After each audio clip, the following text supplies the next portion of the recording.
сонсоогүй. Тэгэхээр энийг юу гэж асуудалтай өгөхээр бид нар эхлээд энэ боловсролын нээлттэй энэ нөөц материал гэдэг хөгжиж нь манад нэг хэрэгдэхгүй байж байгааз саяхан юу яаж юм л да саяхнаас ихтэй хэлж юм л да нэг 2 жилийн өмнөөс энэ дэрийг майтыг гэдэг стартап комьюнити гэдэг том төсөл хэрэгжээ тэрний хүрээнд хэд хэдэн сургалтууд уулзсан. Тэгээд энэ Open Education Resource гэдэг энэ огтхоныг гаргаж ирээд энэтэй холбоотой сургалтуудаас нь хийгээд тэгээ энэний дагуу бас нэг сайтууд бий болж эхэлж байна. Тэгээд манайх болохоор би болохоор боловсролын давхаргын төрийн бас сургалтад чиглээд тэгээд боловсролын давхаргын төрийн бас байгууллага гол нь ямар үйл ажиллагаа явуулдаг гэхээр вебсайт ажилладаг. Тэгээ вебсайт ажиллуулад тэн дээр хүмүүс ашиглаад мэдлэг чадвараа дэвшүүлэхэд оролцсон материалууд нийлцдэг тавьдаг монгол хэл дээр. Дараа нь сайт харуулнаа тавьж. Тэгээд энэ өнгөрсөн жил болохоор бид нар тэр дэрийн майтыг гэдэг төслийн төрөлд ганц жилийн хугацаанд төсөл хэрэгжүүлсэн. Тэр нь болохоор юу гэхээр бага насны хүүхдээ эцэгчүүдэд зориулсан тийм материалуудыг вебсайт дээр нээлттэй тавиад энэ нэр нь өвдөнгө өвчний үе юу гэдгийг судалгааны төслөөс нэгдээ судалж үзсэн. Тэгээд ихтэй бага насны хүүхдүүдийн орчин 8-аас доош насны хүүхдүүдээ аваад тэр нь болохоор ямар учиртай вэ гэхээр манайх ч одоо 8 настай хүүхдүүд орчихсан 6-аад орчхоор 6-аад хүүхдүүдийн асуудал бас их хэцүү их эцэгт бас нэлээд их бэрхшээлтэй таньд хүүхд ч гэсэн хүндэл бэрхшээлтэй байгаа байхгүй. Тэгэхээр 8 нас хүртэлх хүүхдүүдэд ажилтдаг хүмүүс зориулсан эцэг их багш нар зориулсан материалуудыг нээлттэй тавьсан тийм судалгааны төсөл хэрэгжүүлсэн. Тэгээд тэр төслөөр ямар үр дагавар ч өгөх ерөөсөө ийм нээлттэй материал тавих юм бол хүмүүсээ чадах бол дээшлэх урт хугацаанд боломжтой тест боломжтой юм гэсэн үг гарсан л та. Тэгээд тэр төслийн хүрээнд манай энэ гадаадын зөвлөл нь болохоор энэ Канадын BBC кампус гэдэг нэг их сургуулийн гүйцэтгэх захирал Дэйв Портер гэдэг хүн манай төслийн гадаадын зөвлөх байсан. Тэр хүн бол ирж хэд удаа лекц сонсчихлаа. Тэгээд тэрний материалаа тулгуурлаад энэ одоо би тань ярьж байгаа материалыг бэлтгэлээ. Намайг болохоор нурчлаа гэх юм аа. За боловсролын нээлттэй нөөц материал гэж юу хэлээд байна гэхээр эхлээд энэ дотор юу ойлгох вэ гэдгийг бид бас мэдэх хэрэгтэй шиг байна. За энэ болохоор нэгдүгээр интернет тавьсан материалууд интернетээр тавьсан. Хоёрдугаар интернетээс үн төлөөгөөр аваад ашиглах болох тийм материалууд. Тэгэхээр зарим интернет рүү орохоор ингээд асуудал гараад ирдэг шүү дээ. Юу яагаад төлөөрэй гэдэг оруулаараа ч гэдэг юм уу үгүй бол хуулж авах гэхээр хуудагддаг тийм. Тэгэхээр энэ материал үн төлөөргүйгээр тавигдсан. Тэрийг бол ингээд ямар ч байдлаар хүн хуулиад бошруулаад ингээд ашиглаж болох ийм материал байна. За тэгээд энэ тавигдсан материалууд бол юу гэхээр юу зориулж ашиглах вэ гэхээр суралцах хүн өөрөө суралцахтаа ашиглаж болно. Түүнээс гадна сургалт явуулахад багш нар ашиглаж болно. За судалгаа хийхэд судлаачид болон багш нар оюутан энэ хүмүүс ингэж ашиглаж болно. Ийм зорилттой материал. За энэ материалуудыг бол ашигласнаар зохиогч ирэх гэдэг хүчтэй мэддэг шүү дээ. Хүний материал аваад ингээд ашиглаад жишээлбэл энэ сайт дээр байгаа материалыг энэ дээр аваад тавьчихвал зохиогч ирэх зөрчилтэйг одоо сайн нэг зодог материалс ихтэй баахан сайтууд хандлаад тийм. Тэгэхээр ийм сайтуудын материалуудыг бол хааж ингээд өөр сайтуудаар тавиад ашиглаад явж болно. Үндүгээр цаашаа ингээд дэлгэрүүлээд ингээд ашиглаад явж байна. Ийм нэг онцлогтой материал юм байна. За тэгээд боловсролын нээлттэй гэдэг нь одоо ямар учиртай вэ гэхээр тэр тавьсан материалыг одоо яг гэхээр хэрэглэж болно шууд ингээд аваад хэрэглэж болно. Тэгэхээр ямар нэгэн саадаа байхгүй, хуулиад авъя гэх болцоодоо, принтерлээд авъя гэх болцоодоо, за түүнээс гадна төлбөр нэхэхгүй. За түүнээс гадна бүрэн ихээр аваад зураг бол зургийн, видео бол видеогоор нь, за түүнээс гадна текст бол текстээр ингээд аваад ашиглаж болно. За тэгээд энийг бол тэр авсан материалаа яг гэхээр өөрийн хэрэгцээтэй тохируулаад ингээд хөнгөж өөрчилж байна. Жишээ нь одоо гадаадын нийтийн вебсайтууд байна шүү дээ. Тэндээс авсан материалуудыг бид нар яадаг орчуулад тэгээд орчуулад ингээд тавихаар бас нэг манай соёлын онцлог тэгээд хэрэглэдэг дасгалаад гэдэг чинь бас нэг өөр байж болно да. Тэрийг ингээд өөртөө зохицуулаад төмөрөд хэрэглээтэй төхөөлөд ингээд ашиглаж болно. Тэгээ өөрийнхөө санаагаар байж болоо. Дахиад ингээд боловсруулах гэж болно шүү дээ тэр материалыг тийм. За тэгээд тэр яасан материалуудаа яах вэ? Дахиад ингээд сайттай байрлуулад тэрийг ингээд засвар хийж сайжруулсан материалуудаа яах вэ? Дахиад сайттай байрлуулчаад ингээд буцаагаад интернетээр ингээд харааж байна. За энэ болохоор энэ дээр болохоор яг бэлэн тавигдсан материалуудын хувьд би ярьлаа тийм. Энэ бол гадаадын материалууд байж болно, Монголд байж байгаа тийм мэт вебсайтууд материал байж болно. Түүнээс гадна бид бүхэн бол өөрийнхөө хэрэгцээтэй зориулээд би хэрэгсээ энэ юг өөрийнхөө энэ бичиг бодлуулсан зүйлээ, ашигладаг зүйлээ, сургуулийн хэрэглэгдэхүүнээ бусдын нийтийн бүтээл болгох яг гэвэл өөрөө бүтээгээд явах нь нийтдээ сайттай тавьж байгаа шүү дээ тийм. Тэгээд ингэж ашиглаж болох нэ. Нэг ийм онцлогтой энэ боловсролтой нийлдэг. За тэгээд нөөцгөнд нь болохоор энэ болохоор архивсын материалууд байна гэсэн үг юм. Тийм. Тэгэхээр энэ дотор ямар материалууд байх вэ гэхээр видеонууд байна. Түүнээс гадна зураг болон текст материалууд байна. Нээлттэй номын сангууд нээлттэй байгаа ашигладаг. Ийм олон тооны. Тэгэхээр боловсролын гэдэг нь боловсролтой холбогдсон байх нь, нээлттэй гэдэг сая миний хэлсэн зүйлүүд байх нь, нөөц гэдэг нь болохоор одоо том архив байна гэсэн үг. Тэгээ материал гэдэг нь болохоор ерөнхий нэрээр ингээд нэрлэлсэн байна гэсэн үг. За энэ ямар ач тустай бэ? Энэ боловсролын нөөц материал. За энэ болохоор нөгөө гишүүнээс энэ банд одоо нэг Монгол гэсний том төсөл хэрэгжүүлж эхлэх гэж байна. Тэгээд сая библиотекүүдээр нэг хэл гэсэн төслийнхаа нээлттэй байсан. Тэгэхэд мань хүн юу гэж ярьсан бэ гэхээр 200 жилийн 300 жилийн Европын орнуудад сая библиотектэй том үг явсан утлаа шүү дээ тийм. Тийм Гутенберг нөгөө намын хэвлэл үг яасан шүү дээ. Машиныг хэвлээд тэгээ нөгөө Лютер болохоор нөгөө Библийг судлыг очиулаад тэр ингээ бурхны сургаалыг ингээ нээлттэй тавьсан тэгээд шинэ их мэдлүүд ингээ дэлгэрээд гараад ирсэн тэрийг бол бүх нийтэд ингээ нээлттэй болгосон тэр бол одоо өнгөрсөн зуунд явагдчихсан. Тэгээд 21-р зуунд яах вэ гэхээр интернетээр санхүүгийн ажил явагдах нэ гэсэн ийм хэлсэн. Тэгэхээр энэ бол яг үнэн бодтой юм шиг байна. За тэгэхээр сая гэсэн энэ онцлог нь болохоор нэгдүгээр өнгөө хэрэглэнэ гэсэн. За хоёрдугаар энэ тавигдсан материалууд бол яг гэхээр орон зай цаанаас хамаарахгүйгээр олон нийтэд хүрэх юм боломжтой. Жишээлбэл одоо бид нар ингээд сайт дээр ингээд материал тавьчих чинь ганц минутын дараа л тэр ховдын автосаатын сумын багш аваад хэрэглэж шүү дээ тийм. Орон зайнаас хамаарахгүй. Түүнээс гадна орой өдөөш өглөө хэдийн үеч хэрэглэж болно. Тэрүүгээрээ бас хачаад өгөх. 24 цагийн туршид хэрэглэж болно. За тэгээд энэ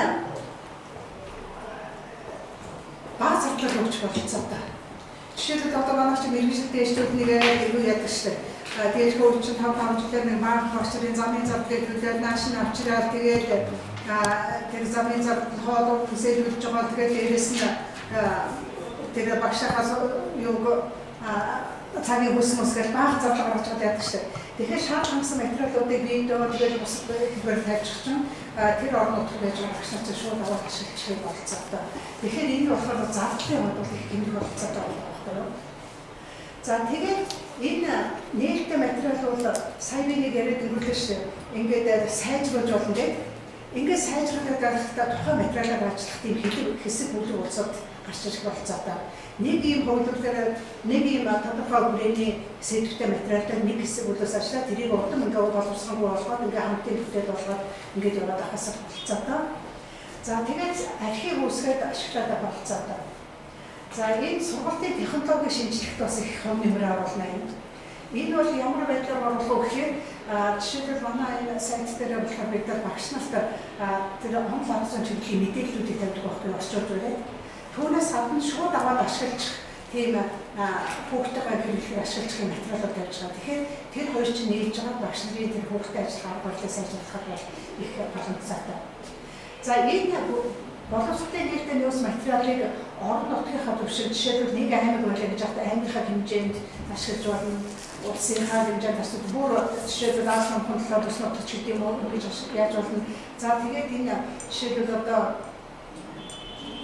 англи хэлтэй хүмүүс дэлхийн бусад бүх орны багш нартай ингээд өөрийнхөө тусгай бас хуулцаатай. Тэгэхээр энэ бол хаана ашиглах вэ гэдэг нь бол бас яг хязгааргүй бүрэн ийм их ач холбогдолтой.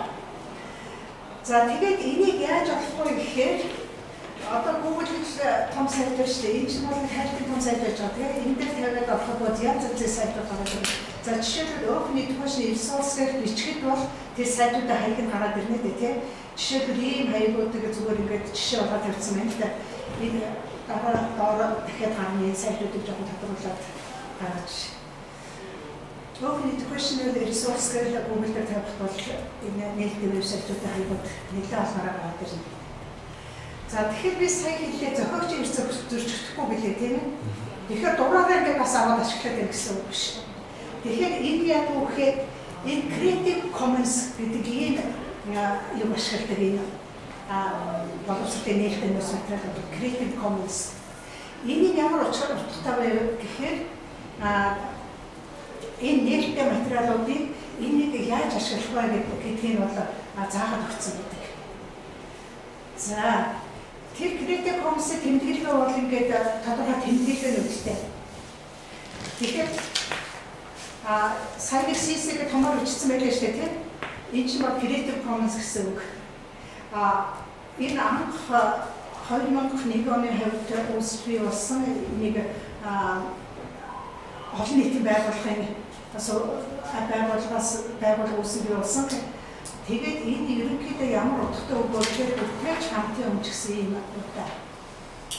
За тэгээд тэр Creative Commons-ийн тэмдэглэлүүд нь бол дотроо ингээд тодорхой хэдэн тэмдэг байгаа. Ерөнхийдөө үндсэн 4 юм тэмдэг байгаа. Энэ үндсэн тэр 4 тэмдэг юу гэсэн утгыг илэрхийлэх вэ гэхээр энэ сая хэний чамаагүй материалыг аваад ашиглах гэж шүү дээ.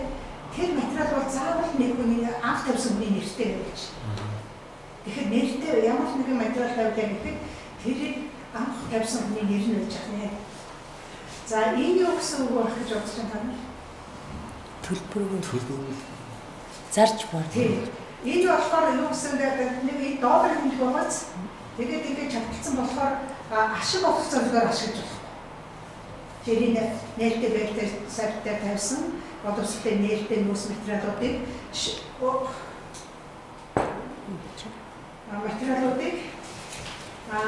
хумж аваад хэрэглээд зарж өгөх юм шүү дээ.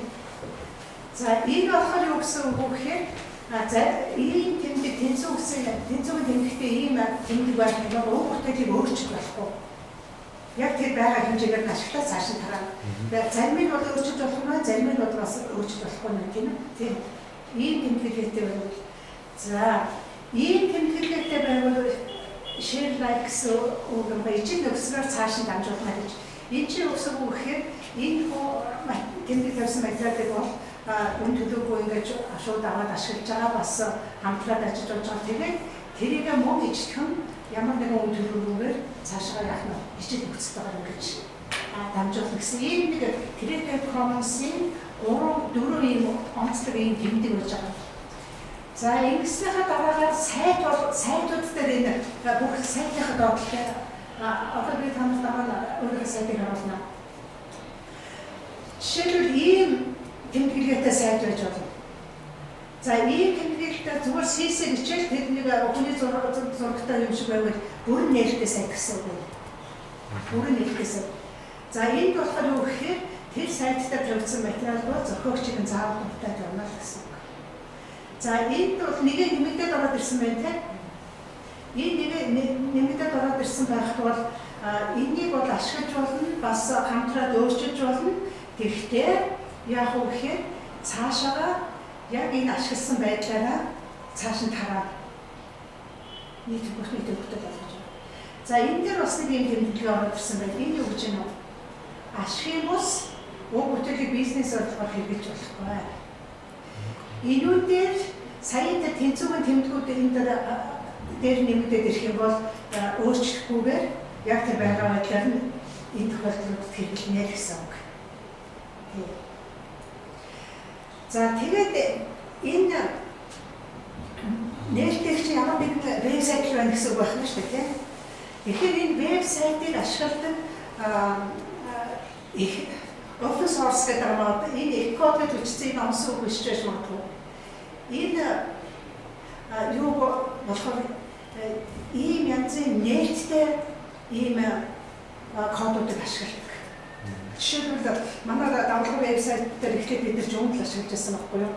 Тэгээд нэг жил ажилтнууд бид нар ерөөсөө сайтаа боловсруулах болгоё гээд сайтаа өөрчилсөн. Тэгээд яасан гэхээр нэг бидний мэдлэг чанарчлал стар охин байж тэгээд юуныхаа техникийн талаас зөвлөлт туслах хүмүүст туслахтай байсан баг. Тэгээд ASP гэсэн хэлээр сайтаа бичээд ингээд нэг хүнээр хийгээд гаргалаа. Тэгээд гарсан чи яасан гэхээр энэ open боловсролын нээлттэй нөөц материал байх тэр юутгаж өрчлөсөн. Тэгээд энднийг ашиглах нь ямар ач холбогдолтой вэ гэхээр энэ нээлттэй сайт болохоор сайт чинь заримдаа зарим юу нэмэн хасан тэгээд веб хөгжүүлдэг шүү дээ. Тэгэхэд бол энэ бол олон хүн мэддэг юм л дээ. Тэгээд хялбархан байдаг байна. Ашиглаад явахад хялбархан байдаг юм. Манай тэр юу байхаар ингээд бүх юм нэг хүн ингээд кодоор ингээд бичсэн болохоор айгүй бол тэр хүнийг алга болчих юм бол бид нар тэгээд яаж чадахгүй тийм байдал хүрч байгаа байхгүй юу. Тэгээд ер нь бол сайт энэ нээлттэй сайт ажиллахдаа хамгийн эхлээд ямар юундаа ийм нээлттэй кодыг ашиглах уу гэдгийг их зөв сонгох хэрэгтэй байлээ. Тэгээд бид нар тэр жонглоогоос нөгөө сая шинжилсэн сайт руу материалаа зөөсөн чинь бас их төвхтэй байлээ. Яагаад гэвэл бүх сэтгэлүүд нь зөвдөхгүй байлээ. Тэгээд нөгөө он сарн алга болчихж байгаа. Дээрээс нь нөгөө гिचнээ хүн орсон байсан гэдэг статистик байдаг. Тэр нь шинэ сайтууд орох нэгээс ихтэй бодлогод явж байгаа жишээтэй. Тийм учраас энэ нээлттэй сайт ажиллах усуу энэ багжаа бол их зөв сонгох хэрэгтэй байлээ. Бид нэр туршлагаас үзэх бол. Англи дээр яг энэ нээлттэй их код гэдэг нь юу хэлж байна? Open source гэж байна. Open source гэдэг. За ингээд зарим нээлттэй тэр сайтуудын жишээ олгох хамт харуулж байгаа. Энэ болохоор энэ Power Commons гэсэн ийм сайт. Энэ болохоор ерөөсөө юу гэдэг юм бэ? Бүх дэлхийн улс орнуудын багш нар өөрсдийнхөө материалуудыг оруулаад тэгээд ингээд харилцан туршлагаас оролцоод хамтран ажиллаад явчихдаг. Ийм сайт юм байна.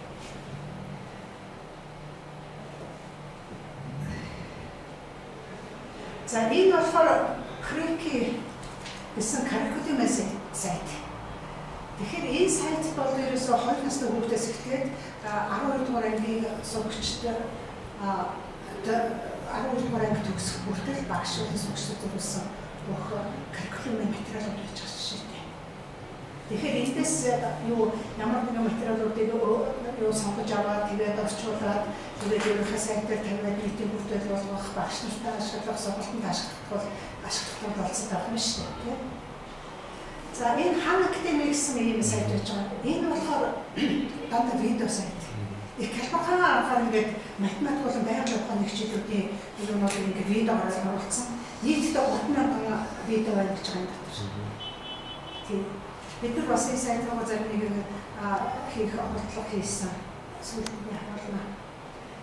Гэх мэт нэгээр олон нээлттэй сайтууд байж байгаа. Тэгэхээр бид нар ямар нэгэн зохиогч энэ тэмдэглэл ингэж байж байгаа зэн доо.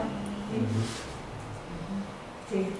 Үний дурд нь энэ зарж орлож болохгүй тэгээд хамтраад ашиглаж болно гэсэн тэмдэглэлүүд нэг сайт дээр хайчих. За тэгэхээр улс орнууд бол ер нь манайх энэ талаар их хоцроод байх шиг байна. бусад хохосоо аавынхаа сахаар хүртэл ингээд багш нартай зурсан нэр яатсан байгаа байхгүй. Нөхцөл байдал ч гэсэн эдний хот их тааруулна шүү дээ.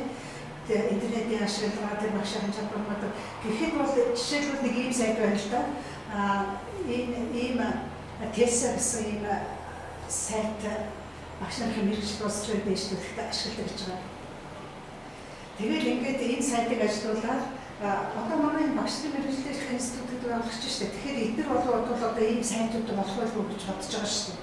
Тэгээд эдгээр энэ болохоор яг үхээр багш ямар зүйл хэрэгцээтэй байх вэ гэдгийг санал асуулт судалгаа аваад тэгээд боловсролын дэвшлүүлэхэд оролцсон бүх материалууд ингээд тэгээд идэх ийм сайт гинэ. Тэгээд тэдний энэ сайтыг ажиллуулах бол төвөгтэй асуудлууд болсон. Энэ ширхэмээр бол манайхын бодод хэцүү харагдаж байгаа үстэй. Тэгээ манай сумын сургууль ийм байхгүй шүү дээ. Сургуулийн чанар муу байт юм байна. 3-1 мэргэжлийн бос байт юм байна.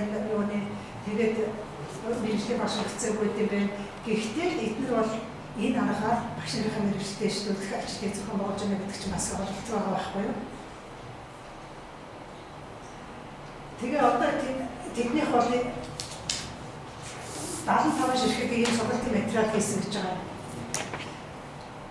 Одоо хэрэгжилж байгаа curriculum-ыг хэрэгжүүлэхтэй холбогдсон нөгөө манайх нэг зөвлөмжтэй бахын хэвлэлд гаргадаг шүү дээ. Тэрийг шууд ингээд интернет дээр ингээд тавьчихсан байна л да. Тэгэхээр чи тэрийг хэвлэл баримтыг заахгүй тэгээд хэн болгоны эндээс нь шууд нээгээд үзчих болцоо та тий. Тэгээд энэ сайтыг бол тэнд багш болон багшийн мэргэжлээс орж байгаа оюутнууд бол тэнд өргөн дэлгэр ашигладаг юм байна.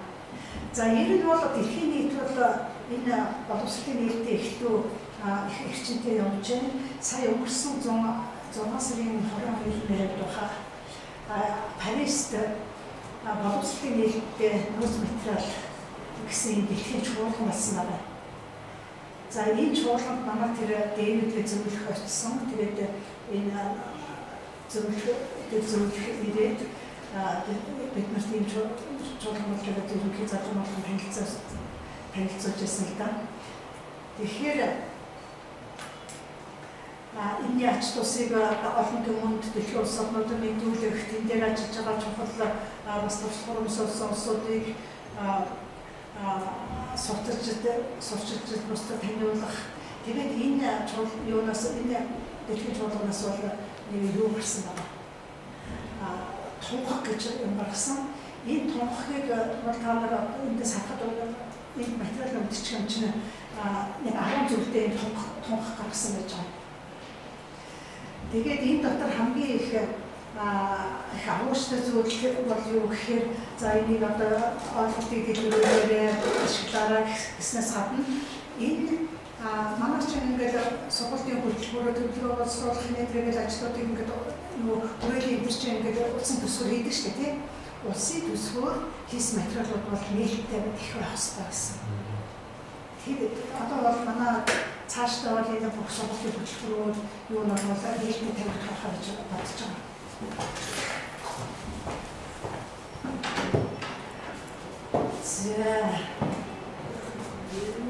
Ерөнхийдөө одоо энэ CC лицензийг аваад ажиллаж байгаа дэлхийд 100 орчим улс орн байдаг чинь манай энэ өмнөд хойд хөршөөс ихтэй гэдэг юм бүх орн байгаа манайх энэ одоо орчин хэмжээгээр байгаа. Тэгээд яаж байгаа вэ гэхээр сая тэр дурдсан Монгол гэсэн төсний хүрээнд энэ CC лицензийг Монгол аваад энэ улс орнуудын дунд талаар төсний багт ажиллаж байгаа. Тэгээд одоож энэ онд багтаад лицензийг авна гэсэн зөвхөн яриа хүрээтэй байх шиг байна. Одоо Монгол орох юм бол одоо тэнд л орж ирэх шинжтэй байна тийм.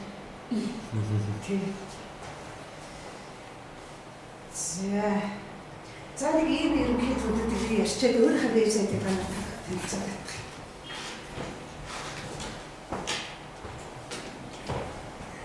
Жод яасан.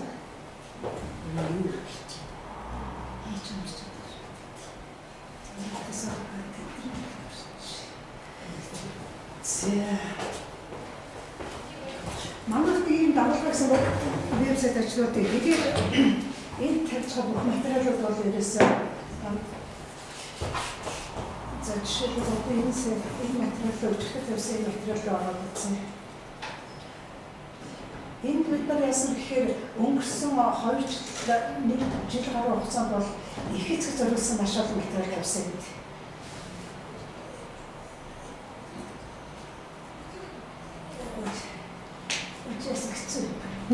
Магас ичрэх үү? Нэг хэрэггүй л ирэх гэж байна. За энэ сая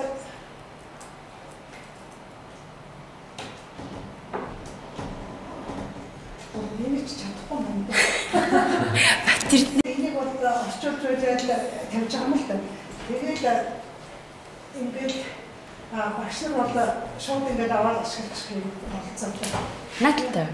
Сүүлийн үед бол надтай наач орохгүй надтай. Одоо жишээлбэл өнөөдрийн байдлаар 883 орц явж өдөртөө 2000 орчим хүн ороод байт юм уу?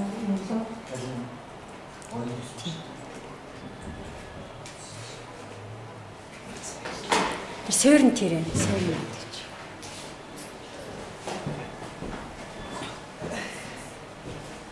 За ингээд сөөбгөд гэж яг ихэцгээд ингээд яах вэ? Энд ихэцгтэй холбогдсон ингээд бүх материалууд ингээд дандаа ингээд нээлттэй тавигдсан байж байгаа.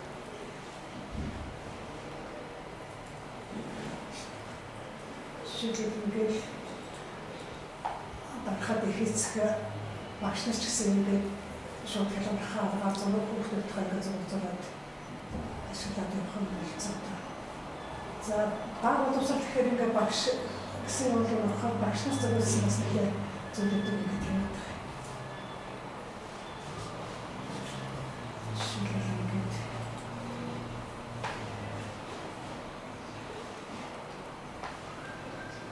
Янз бүрийн тоглоом аргачлалууд ингээд тавьсан байх жишээтэй. За тэгээд манай доор юу сайн тэмдэглэлээс юу гараад ирсэн байна. Тэгэхээр бид нар бол яг гэхээр энэс энэ сайтыг ажиллуулсан мөнгөөрөөс авахгүй. Тэгээд төстэй яа тэгээд нэг талд буйны ажил хийгээд байгаа байхгүй юу. Тэгэхээр ямар юу яаж байгаа вэ гэхээр сайт дээр CC лицензийг одоо авч магадгүй гэдэг хэлсэн шүү дээ. Энэ одоо багтаа авчих юм бол хэрвээ тэгээд юу энэ бусдад хэрэгцээ төрүүлэх юм бол усаа санхүүжүүлээд явах хэрэгтэй. Түүнээс гадна бас хандивч байгууллагууд гэдэг нь бол энэ итгэж байх юм болцоо та. За тэгээд шийдвэрлэх насад энэ их хэсэгт зориулсан бүх материалуудыг нэгтгэж байгаа гэдэг ном гаргалаа гэдэг түрүүн ярьслахтар яасан да. Тэгээд энэ номынхаа материалуудыг ингээд зөвхөн мөрөн ихээр ингээд нээлттэй тавьсан гэж байна. Энийг тэгээд доод насны хүүхдэд эцэх бол шууд нэлээд бол ингээд энэ намаа байрлалцсан юм уу тий? Тийм. Нээлттэй байрлалцсан гэж байна. Ингээд материалуудыг уншиж ашиглах болсон. Тэгэхээр нээлттэй нөөц материал гэдэг бол ингээд хүнд хэрэг болох тэгээд үн төлөөргүй шууд аваад ашиглаж болохоор тийм л одоо би бага насныхаа хүүхдийн нэг тим юм уншмаар байна гэвэл наад номноос ч одоо хайх боломжтой. Сэдвээс нь хариул энэ ч нэг PDF-ээр тавьсан болохоор номноос ашиглах үү. Сайтаас хайл. Гэхдээ сайтн дээр хаягийн 50 тавих юм бол сайтн дээр тусдаа жижиг мэдээлэл байж байгаа. Тийм. За ингээд жишээлбэл зөвхөн сургалтын хэрэглэгдэхүүн материалуудыг бол бас ингээд тавьсан байж байгаа. Эндээс багш нар аваад шууд ашиглаж болно.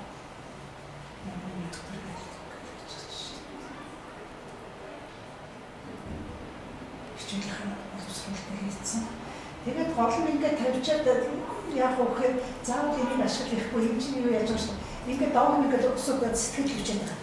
Тэгээд нөгөө хүн чинь өөрөө сайжруулдаг байхгүй юу? Энэ ч болж болохгүй байна. Да тэрүүдэр тэрмээр юм байна. Энэ арай хүндж гэх юм уу? Их хэвчлэн гэр.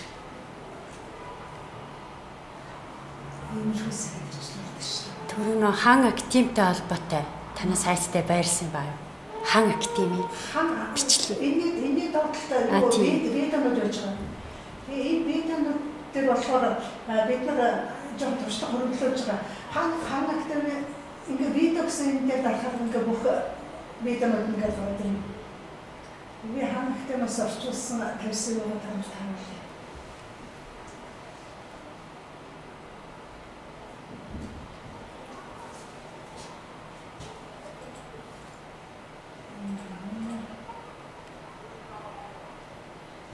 За энэ чинь юм да. Хэлбэрхэн аргаар ингээд Монгол текст.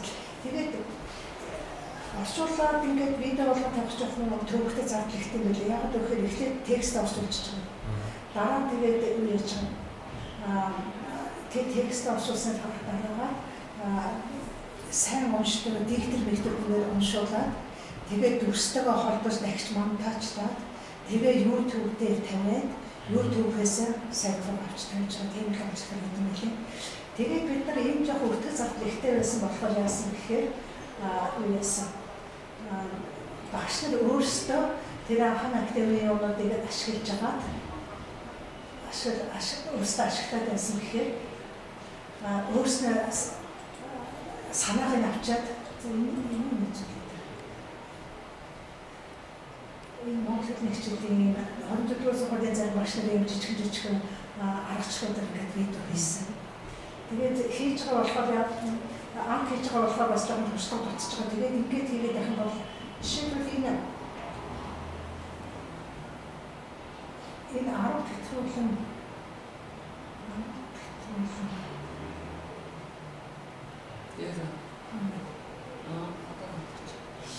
энэ жишээлбэл хаана академик санааг авчаад орчуулгаагаар шууд юу яатсан. Шууд багш өөрөө яриад хэлээд арчтаа бичүүлээд ингээд явцсан. Энэ нь бол амархан багш нарт хэтрүүлэний гэж гэсэн хялбар арга яаж болох вэ гэсэн бяцхан зөвлөгөө өгөө. За тэгээд 6 дээр 5 тэнцүү 11. За 7 дээр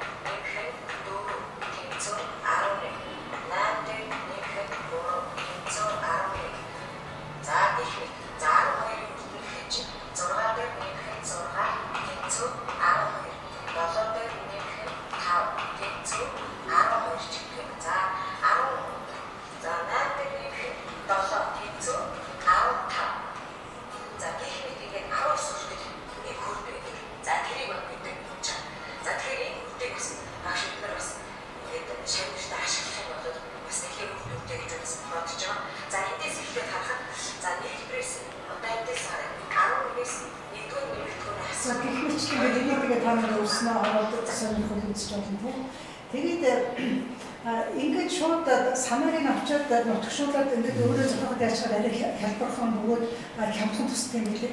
Тэгээ саяны бичлэгийг наад багш чинь орж байгаа хүний цуг ажилдаг хүн бичсэн юм уу? Хэн бичсэн? Одоо бичлэгийн жишээлээ. Бичлэгийн видео бичдэг хүн бичсэн. Бичлэг хүн бичсэн. Төрөн болохоор ингэсэн шүү дээ. Хан актимийн хийсэн юм маань зардал өртөг ихтэй болоод байна гэсэн шүү дээ. Одоо энэ усуудын зардал нь ямар шиг болоод байгаа юм байна л гэж асуух гээд байна л да. Гайгүй юу те? Яасан гэхээр 30 мянга дотор л хийсэн. Ер нь цаашдаа бол өөртөө ч бичсэн болно шүү дээ. Заавал видео яг нэг бичихгүй. Зарим багш нар манай зарим багш нар яасан гэхээр юу яасан? Ерөөсөө заавал тэр хаана гэхээр өөрснөө бас бүтээж болно гэсэн шүү дээ. Нээлттэй нөөц материалууд. Тэгээд энэ төр болохоор энэ цэцэрлэгийн багш нар болохоор ерөөсөө зүгээр хүүхдээр явуулдаг үйл ажиллагаанууд ингээд бичээд өгүүлээд тэгээд тавьсан гэж. Тэгээ урдлан юу яагаад гэвэл бас яг багш нарын бүлэг тэрхүү туршлага гэдэг нь шүү дээ. Тэрийг дэлгэрүүлнэ гэдэг нь шүү дээ. Тэгэхээр тэр жижиг юмудаа ингэ бичээд тавьж байгаа бас бусдад санаа аваад бас ахын аваад хайхын хайлтыг явуулж болох юм шүү дээ. За тэгээд өөр асуу сургуулах юм байна уу? Мэдчих чадах байвал